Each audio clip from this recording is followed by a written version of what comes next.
Assalamualaikum warahmatullahi wabarakatuh. Perkenalkan, nama saya Andini Aprilia. Saya dari kelas 9F.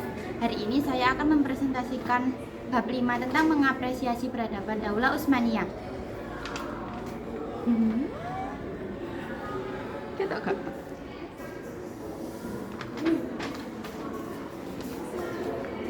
Bab 5. Mengapresiasi peradaban Daulah Utsmaniyah. 1. Sejarah lahirnya Daulah Utsmaniyah. Suku Bakai merupakan nenek moyang Daulah Utsmaniyah. Suku Kai berhasil kabur menyelamatkan diri ketika Genghis Khan dan pasukannya melakukan penyerangan.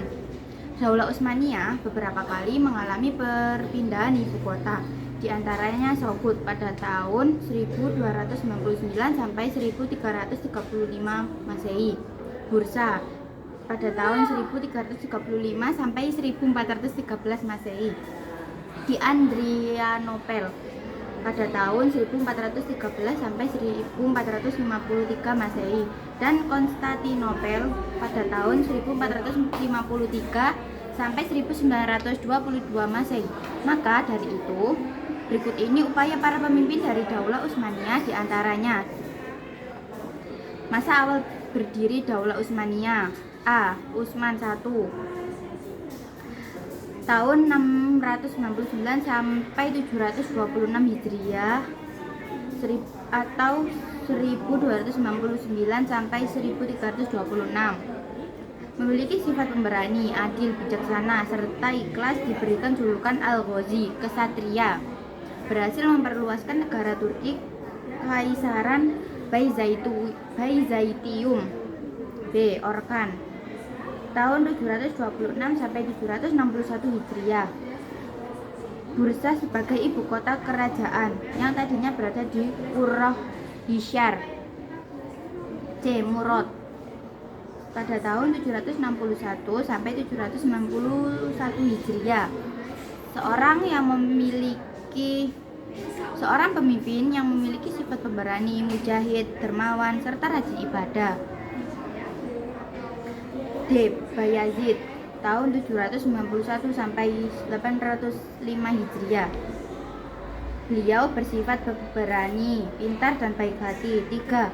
Masa kebangkitan dan kejayaan Daulah Utsmaniyah. A. Muhammad tahun 817 sampai 824 Hijriah, menjalin hubungan diplomatik dengan penguasa Byzantium dan Fenisia bertujuan agar kedua negara tersebut tidak mengganggu keadaan negeri Daulah Utsmaniyah sedang terpecah.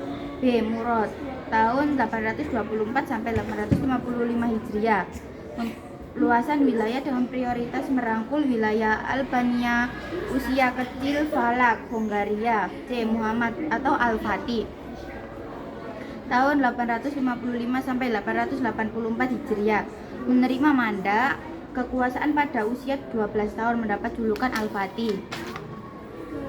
D. Bayazid tahun 884 sampai 918 Hijriah, termasuk pemimpin lemah dan terjadi banyak kekacauan politik dan perselisihan.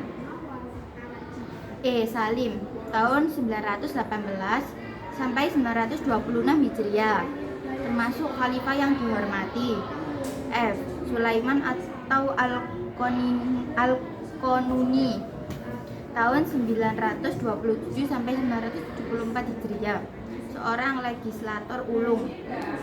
4. Masa kemunduran Daulah Utsmaniyah. A. Sultan Salim, terjadi perang dari pasukan Kristen dipimpin oleh Don Juan dari Spanyol.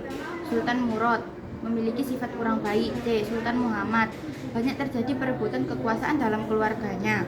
D. Sultan Ahmad, meninggalkan warisan bangunan Makkah yakni Blue Mosque. E. Sultan Mustafa, tidak dapat menjalankan perintah secara maksimal. 5.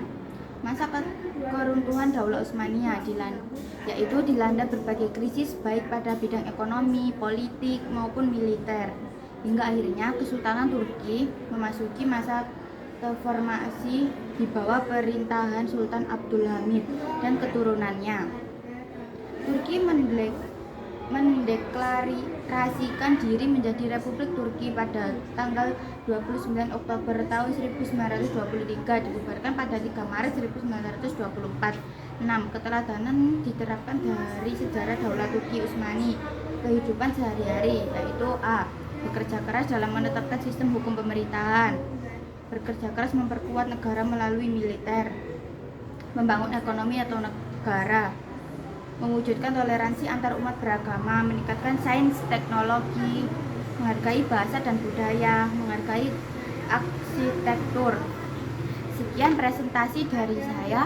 Wassalamualaikum warahmatullahi wabarakatuh.